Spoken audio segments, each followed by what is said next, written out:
Hi there, it's Denise Eckert, and I'm the host of Calm Your Daily Stress podcast. And today I've got a very important topic that we're going to cover, and it's stress and our autoimmune system, or a lot of times when we do live in stress, it's autoimmune diseases. And today I've got Xenia Brandstetter, and she's going to share her story with us. Now, in her previous life, Xenia used to work in finance until she fell ill in her 20s with multiple autoimmune diseases, and she couldn't keep up with her job and her life. And she was bedridden for a while and eventually decided to quit her job while focusing only on her recovery. During that time, she overshot and became obsessed with a healthy living lifestyle, struggling with depression and unable to handle the stress of it anymore. She was eventually able to turn it around and find new balance, which is when true healing finally happened. And she's now symptom-free and started coaching because she wants to support others who are going through the same thing and share her knowledge. Welcome, Xenia. Hi, thank you so much for that lovely introduction, Denise. I'm really glad to be here. Your story is very common that we live in stress until our bodies shut down, and then it forces us to take an actual look at what's going on.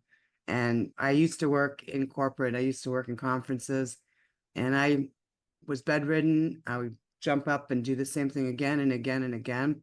And now we know better, right? Yeah, it's sad that something like this needs to happen. But I mean, the truth is, when I got sick, I didn't realize it was stress related at all. It was only when I was so stressed from being sick that I understood that this was actually a common topic, even way before I got sick. So yeah, that took a long process to really realize how important stress is when it comes to our health. And now what inspired you? Well, I know it's a lot of your introduction here. What really inspired you to do what you're doing now? Yeah, I mean, definitely my own story. So I know how hard it was for me. I think just going through most of it on my own, because for some reason, I mean, I think this is something that a lot of us have in common, actually. We feel like this is a very personal topic. It's something very intimate. There's a lot of emotion attached to our health and like the struggles that we're going through. And it feels like something we have to figure out for ourselves. Like we have to empower ourselves, go this journey alone, wear like a badge of honor that we're going through this on our own. We don't need to ask for help. That is definitely how I felt. I felt like asking for help would tell other people that I failed, I can't do it on my own. And that made me push this journey out to much longer than it had to be. I'm sure it could have gone much better, much faster had I reached out and asked for help, but I didn't. And I felt like at the time, it wasn't so visible to me how much help there actually is available, how many people there are out there whose whole career is designed around helping people because they have also been in their shoes. I didn't really realize that, but it took me becoming a coach because I wanted to kind of coach myself. So that is actually why I signed up for coaching, to become a coach, because I wanted to figure out why I can't do it. What am I doing wrong? Like, what am I missing? And doing that was so much fun for me. It really like opened my eyes to what else there is out there apart from the job that I was stuck in, and really changed my mind on what I thought of having a career, having a successful career looks like. And that just made me change my whole attitude towards working also. What work life do I want for myself? What kind of people do I want to work with? Because my interest also changed, obviously. Like, I'm much more interested to talk to someone who's going through a health crisis, who has a really important topic that they want to talk about, that they are obviously passionate about, their health, and help them with that, rather than what I was doing before, which didn't actually personally affect me in any way. So that is my inspiration for why I became a coach, or a health coach more specifically. And I love what you said because it's so true that there is such a stigma towards mental health and stress. Like, if you cannot handle your stress, you do feel like you're a failure and you're doing something wrong. And a lot of times I found when I know from personal experience, when I was going through very stressful situations, we tended to take more on because we didn't have the energy to create more boundaries or to say no because it was too much work. And we just made this horrible hamster wheel that we were on go round and round and round until we fell off and ended up being really, really sick. And why do you think there's such a stigma, or why do we feel like there's such a failure if we feel stressed? Why can't we reach out and ask for help? Like, what is that? Why can't we do that? I think I mean, obviously it's Heavy a loaded question. Yeah. I think it's mostly because, I mean, also depending on what kind of environment we're in, right? I, at the time, I worked in an environment that was very male dominated.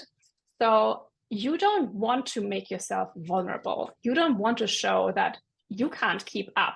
You can't do that job. Everybody else can. For some reason, you can't. You don't want to be that person. When I started talking about this, so many people actually reacted very differently to what I thought they would react like. They didn't say, oh, clearly you're not cut out for this. Maybe you shouldn't do this job. They were saying, I feel the same. Thank you for telling me this. I don't know who to talk to about these things. And then I was like, oh, wow, like I wish you had said something earlier, because then I wouldn't felt so alone in this. But there's a lot of people who feel like that. They're just too scared to show that vulnerability, and to just show that somehow they can't handle what everybody else seems to be handling just fine. But yeah, it takes someone to open up to see that this is all a facade, and most people are pretending, most people are faking it. And also what you said earlier, you are so stressed, you can't deal with this stress, you keep taking on more and more to pretend it's all fine. And that is how you're starting this whole hamster wheel and this whole process of you're pushing beyond your boundaries to deflect from the fact that it's too much for you. Also to prove to yourself you can actually do it, because mostly it's also to ourselves. We don't want to admit that we can't do it. So we keep pushing, pushing, pushing. We don't know where these boundaries are anymore. We don't have any healthy boundaries left. And these whole lines of what's okay and what's no longer okay and what's too much are so blurry. We often don't even see that we're so far beyond our limits. So I think that's another thing, to really realize I am beyond my limit. I can't handle this anymore. Often we can't even see that. So it's not something we do consciously. Yeah, and it's scary. First, let's start. What is an autoimmune disease? Yeah, good question. So I think there's two ways of looking at this. So in conventional medicine, we say an autoimmune disease happens when our immune system, the body's immune system, that's supposed to be our defense system, right? It's supposed to protect us against any kind of foreign invader, bacteria, viruses, for example. When that starts to turn against our own cells, so instead of a bacteria, it starts to attack our body's tissues. And that can happen anywhere in the body. It could be your skin, it could be some organs, it could be different kinds of tissues like joints. Any part of the body really can be affected by that. That is one view of looking at it. If we're looking at it from a functional medicine standpoint, what we're saying is not the body is broken, somehow the system turned against ourselves. We're saying the immune system became dysfunctional for whatever reason, and stress plays a really big role in there.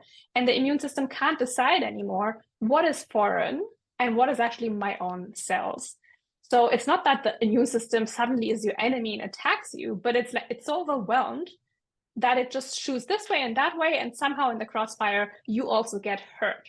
And I feel like that is a very important distinction, because the immune system is not the enemy here, right? It's a part of yourself. You can't really fight your immune system.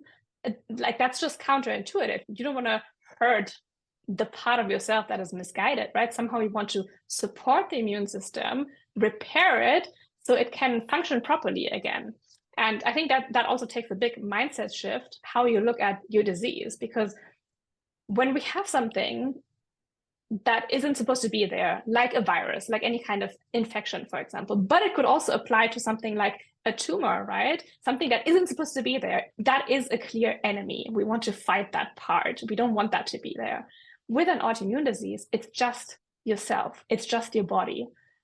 So alienating that part of yourself and saying, that is the bad part, I don't want to have that, but it's still your immune system. You can't get rid of that, right? So that creates kind of like an inner rift, and it's very difficult for people sometimes to to deal with their illness because of that. Like, how do you deal with that, right? How do you make sure I still love my body, I want to protect my body, at the same time I have this part here that doesn't work the way that I want? Do I force it? Like, how do I deal with this? So that's why I find talking about different approaches to viewing autoimmune diseases really important. Now, how does stress aggravate our immune system? Yeah, so imagine the immune system, right? We said it's your defense system. Anything that threatens your body triggers your immune system. That might be if you're in a fight, your immune system is activated, right? In case you get hurt, in case anything happens to you, the immune system is there. It's kind of waiting. If something happens, I'm there. It's triggered. The same thing happens if you're exposed to something, a chemical, for example, that kind of infiltrates your body. Your immune system is going to be there. Your immune system is triggered. Your immune system is ready to defend yourself against the chemical. If these chemicals come from food, for example, if this comes from pollution, anything really, how your body comes in contact with that. The same thing happens though also if you don't sleep enough. Your immune system is triggered because like, oh, you haven't slept enough. Now I need to work extra hard because you might not be like fully like functioning. You might not be functioning at the highest level. You're overwhelmed, you're tired. That doesn't feel safe for the immune system. So anything you do literally can trigger the immune system. And all of these things are different stressors on the immune system, right? It doesn't have to be mental stress, it can be physical stress, can be emotional stress, can be stress from simply being overwhelmed at work, can be stress from eating the wrong things, eating something that harms your body. All of this is stress. For the immune system, it doesn't make a difference where that stress comes from. But all of this will trigger the immune system. So the immune system is supposed to only be active in an actual dangerous situation where your life is threatened, but it can't differentiate this stress that I have at work isn't threatening to me, because the immune system is very basic, right? It's a very basic human mechanism that hasn't evolved that as fast as human beings have evolved, right? It's still kind of like active or not active. This is the only way that it operates.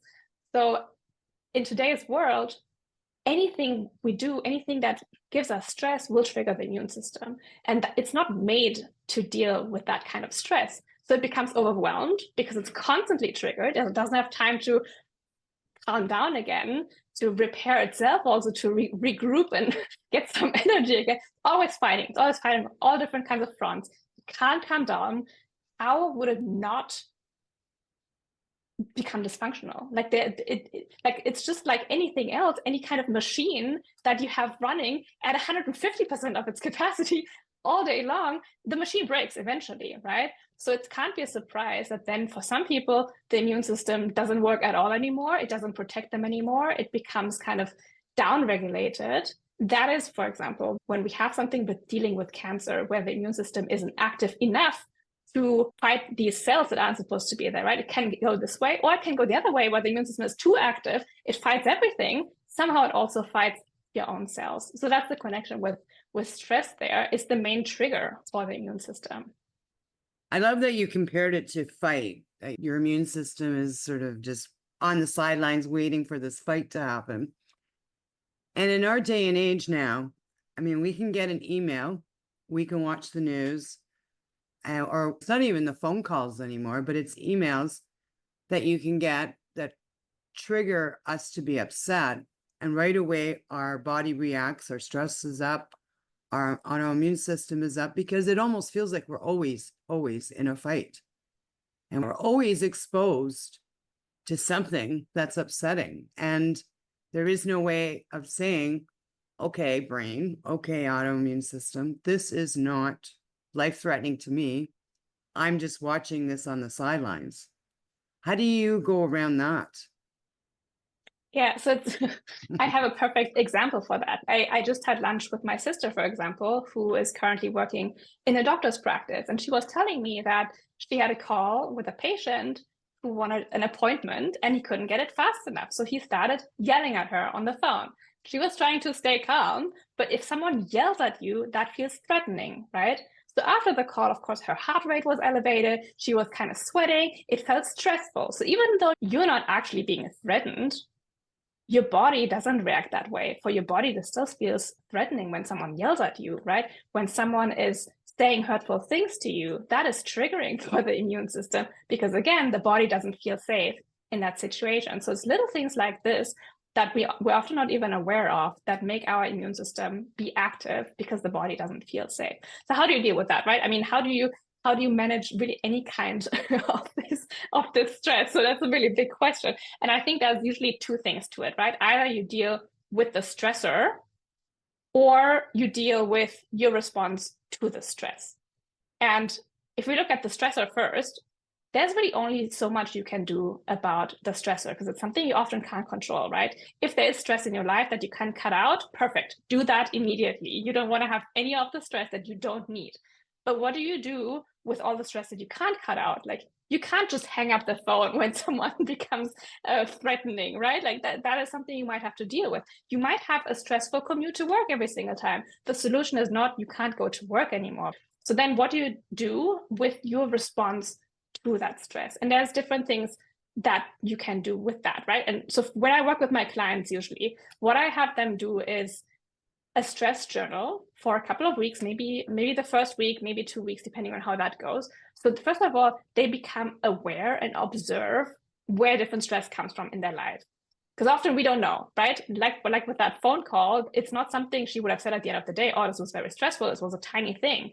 But if we look at this every single day and we collect evidence of what stress does during our day, we have this awareness suddenly that we didn't have before, where we can say, oh, this is a moment that is now stressful for me, and I'm aware of that. I'm not a victim of this because this is just happening to me. I see this is a stressful situation. So we have that. As a second step, then we can think about what do you do in a situation like that where you are stressed? Do you have any healthy ways to deal with this stress? When you feel you're very stressed, what do you do? And that's also on the stress journal, for example, right? It's what is that stress? Can you avoid that stress in the future? How did you handle the stress? Was that a healthy way to deal with the stress? And if it wasn't, how can you deal with the stress better in the future? So that would be the observe part first. The second part is now, how do we find out what are healthy ways to deal with the stress? Do you have healthy ways to deal with stress? What are the current ways you deal with stress? And if someone says they are stressed, then they go home and watch TV, that is not a healthy way to deal with stress. That is how you kind of disassociate from that stress. You suppress it, the stress is still there, it feels like it's getting smaller and smaller, but you haven't dealt with it. You've suppressed it, it's become kind of part of your body, it's rooted somewhere, it doesn't just disappear, but you don't feel it in your head anymore. So you're avoiding it. Other people eat when they're stressed, right? Another way that's not super healthy to deal with stress. So there's many different things that we do consciously or unconsciously to deal with the stress. If that's not healthy, what are healthy alternatives?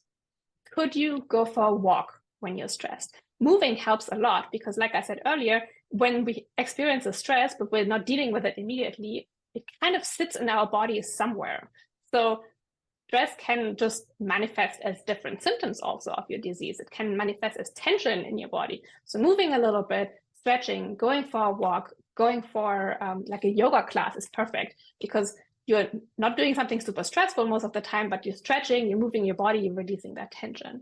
Journaling is another excellent way of dealing with stress because, again, you're observing what happened to me. Was this really a threatening situation? Can I let that go somehow? Or reading a book or just doing something fun, right? So having healthy stress management ways would be the second point. And then the third and last one would be, because now we talked about what happens if you are in a stressful situation, what can you do ahead of time before a stressful situation even arises? How can we build resilience to stress? And what works for that really well is usually any kind of mindfulness activity. So meditation works really well, breath works really well. And the reason why that works is because you're building this mental capacity to let stress simply be stress without affecting you. It's almost like you're increasing the fuse that you have between the stressor and your stress response. It's not one thing, but it kind of pulls it apart and it gives you a moment to breathe and analyze the stress. Okay, this is stressful, this is happening. Now I choose my reaction. Now I decide, am I gonna like be super distracted and involved in the stress? Or can I say, I see the stress for what it is. Yes, this is affecting me. I am choosing to not be fully absorbed in that. And that's a skill that you first have to train, right? You have to train your mind to put that space, this buffer in front of you so the stress doesn't affect you so much. But it's something that you can train. It's not going to happen in a week, but it's definitely a capacity you can train. And that's going to help a lot long term, because the further away you can push the stress, so it becomes this almost like an external entity and not a part of yourself, that's going to be the key. Because often what happens is stressor and stress response is an immediate thing. Something happens to us, we're immediately stressed. We're like, the whole body is immediately triggered. There's no buffer between it. And once we have that buffer, we can react completely differently. We can choose our reaction to it. We can have this whole awareness again of what is actually happening. We're not a victim of this anymore. We are our own person, our kind of self-directed person who has a choice in how they deal with the situation. Wonderful. Now, for someone that's listening, what are some of the symptoms of having an autoimmune issue? Massive amount of symptoms. So it can, because an autoimmune disease can affect any part of your body, you can have literally any symptom under the world. I think the most common ones are probably fatigue. So not just being tired, but feeling unable to function. Insane levels of tiredness. You wake up, you're already tired. Like you feel like you can't go to work, you can't do all of these things, you're constantly exhausted. I think that is probably the biggest thing that most people with autoimmune diseases experience at one point or another. So I remember for myself, that was, I experienced this months before I was even diagnosed, before I even thought about going to the doctor, because I thought I was just burned out, right? It made sense to me. I was working long hours. I didn't take good care of myself. I didn't sleep well. Of course, I was going to be tired. But I remember having these fantasies while I was at work of just crawling under my desk and having a little nap there in the middle of the day. That's how tired I was. I was like, I have to do this. But obviously, I can't do it. And what would other people think, right? But that should have been a red flag for me. And it wasn't. But that's how it feels to experience fatigue and not just being tired. It's just a different level. Other things that are very common are usually digestive issues. So there is a strong link between autoimmune diseases and your gut health. So if you have chronic gut issues, and any kind, really, it could be chronic diarrhea, constipation, like vomiting, right? Nausea, just stomach aches, all of this could be a red flag if this is going on for a long time. So for me, that was also something I thought that was just a part of me. I always had stomach issues. I always had gut issues, especially when I was being stressed, especially when I had anything triggering happening to me. My gut was usually the first thing that would react. And that is not normal.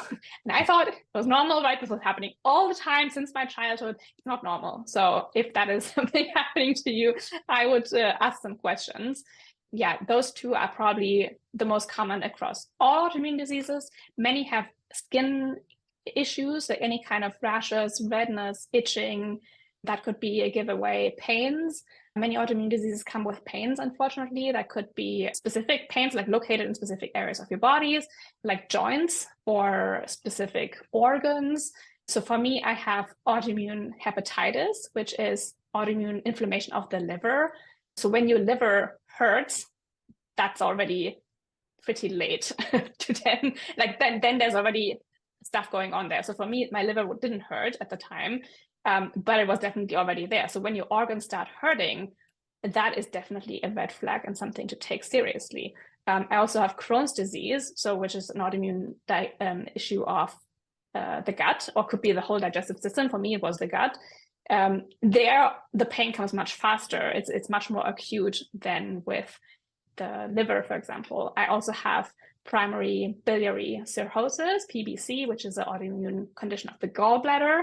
That comes also with really weird symptoms like crazy itching, because you have this gall stomach acid bile that can't drain the way it's supposed to. So it ends up in your skin, which makes you crazy itchy. And that is, surprisingly to me at the time, that wasn't so obvious for my doctor. So it took a long time for them to figure out the link there. But it could be random things like this. So really anything sadly, anything could be a symptom of autoimmune disease. Of course, when you experience these symptoms, doesn't have to happen. It doesn't have to mean that it's autoimmune disease, right?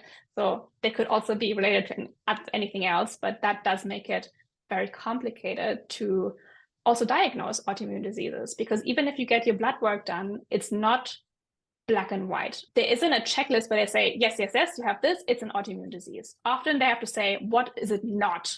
And then they arrive at a diagnosis of something like an autoimmune disease, because there isn't markers, or there isn't many markers that make it very easy to diagnose. So they would think of a million other things first before they think of an autoimmune disease. That's why the diagnosis process can be really long, really complicated, especially if there isn't any specific blood markers that are elevated that point at a specific direction. So that is sadly the reality of why getting a diagnosis takes often a long time. Or not, because I mean, I know I'm in Canada, and our North American medical is all about treating the symptoms and never looking at the reason for the symptoms. And when you have that many symptoms, you know, it's like impossible to pinpoint what is going on. Yeah.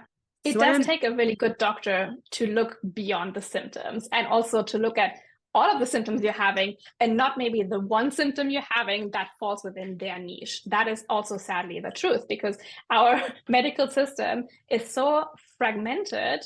If you have knee issues and you go to someone who's a specialist in knees, they might not check, do you also have gut issues? How is your fatigue? Like, how is your energy level? Like, is there anything else going on? They might look at your knees look fine. Okay, sorry, here's a painkiller. But then it might be inflammation in the knees caused by your immune system. So the process is really complicated.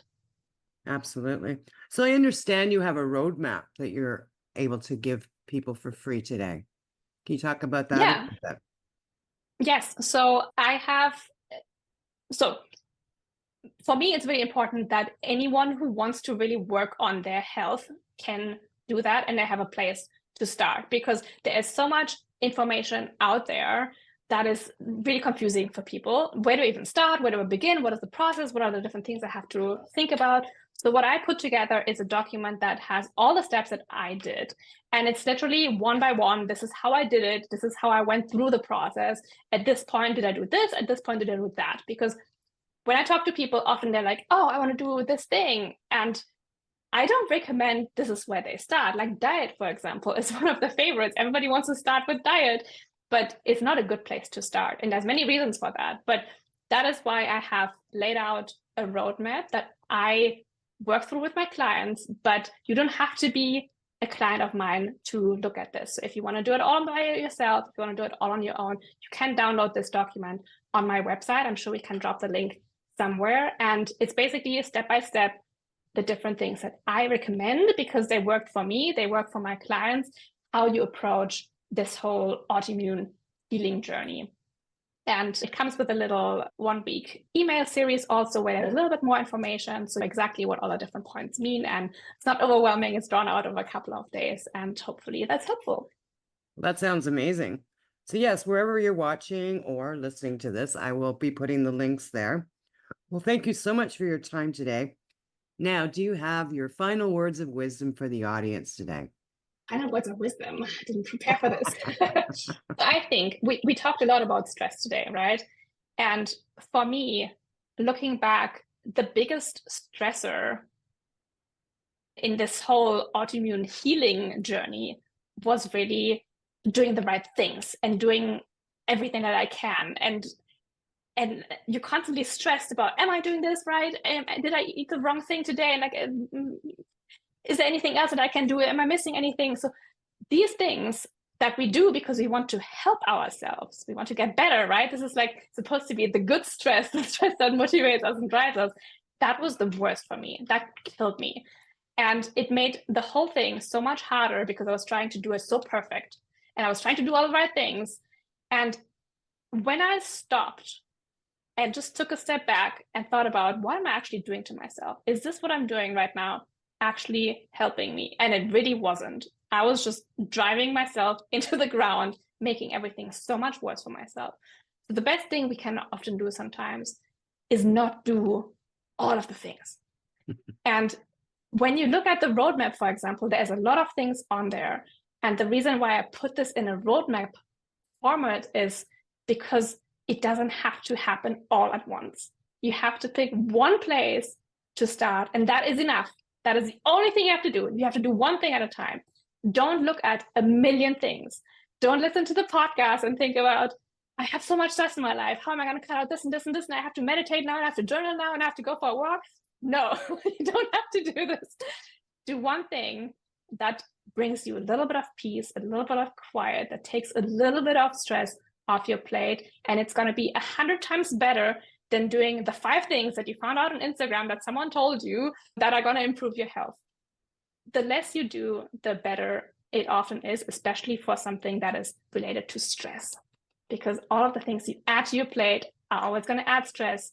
So take something off that plate and reduce it to the bare minimum. And that would be my words of wisdom. I love that, because actually the last episode we talked about pause. Just pause. We just need to pause. We need to stop.